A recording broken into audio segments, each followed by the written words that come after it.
Goeiemôre en weer eens baie welkom hier saam met ons by ons oggendoordenkings tyd. Dis Vrydag, is altyd 'n lekker dag, né? Te weet, ons is deur hierdie week, die week na opstanding, besig op pad hier in herfs en ja, net die seisoene verander en alles wat so besig is in hierdie wêreld.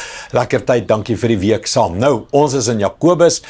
Jakobus het hard gepraat teen ryk mense en die manier hoe hulle by geld uitkom.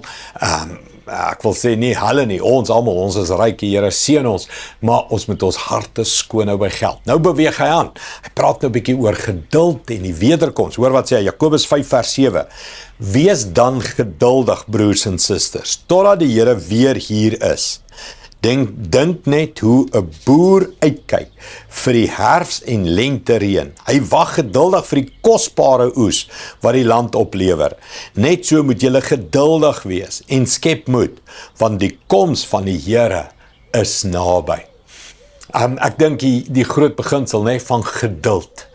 Geduld op die beloftes van die Here, geduld op wat die Here sê gaan gebeur en net die geduld van sy wederkoms, geduld van, hy praat hier van 'n boer wat saad in die grond het en dan sien hy dit groei en dan moet hy nou wag vir die oes wat moet gelewer word.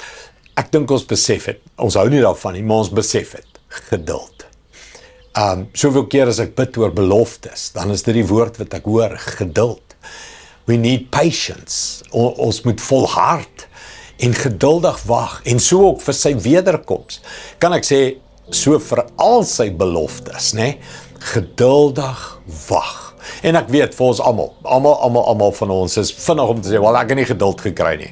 Ek het heel agter in die ry gestaan toe geduld uitgedeel is. En as jy mense bel en sê, hoor jy, ek kort 'n quote by my huis en as die persoon vra wanneer wil jy het gehad, dan sê ek wou het al gister gehad het. Ons almal het so ongeduldige streek aan ons.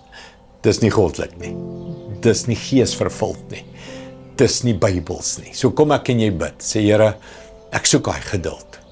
Dis nie lekker nie, dis nie maklik nie, maar ek soek daai geduld. Want dis waarlik geestelik. Dis wag vir die beloftes, dit wag vir die beste, wag vir die regte.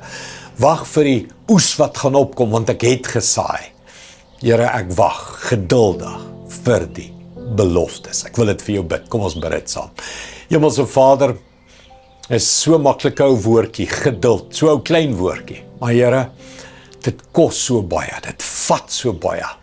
Om geduldig te wag vir elke belofte wat U gesê het. Geduldig te wag vir die deurbrake, die oorwinning, die nuwe huwelik, die nuwe werk, die nuwe voorsiening, die nuwe liggaam.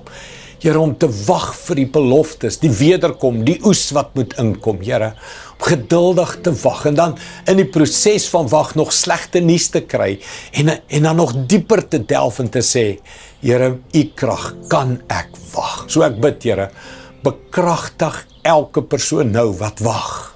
Wag vir 'n belofte, wag vir 'n deurbraak. Here, wag is nie iets passief nie. Ons wag geduldig, maar aggressief, besig, liefdevol, passievol, vol lewe. Wag ons, Here.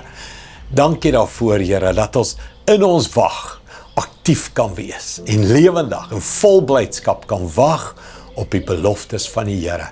Ek bid dit vir elke persoon in Jesus naam. Amen. Ek hoop die boodskap tel jou op vanoggend om te wag, doelgerig, lewendig, passievol op die beloftes van die Here. Sien jou weer môre. Trots geborg deur Evergreen Turf.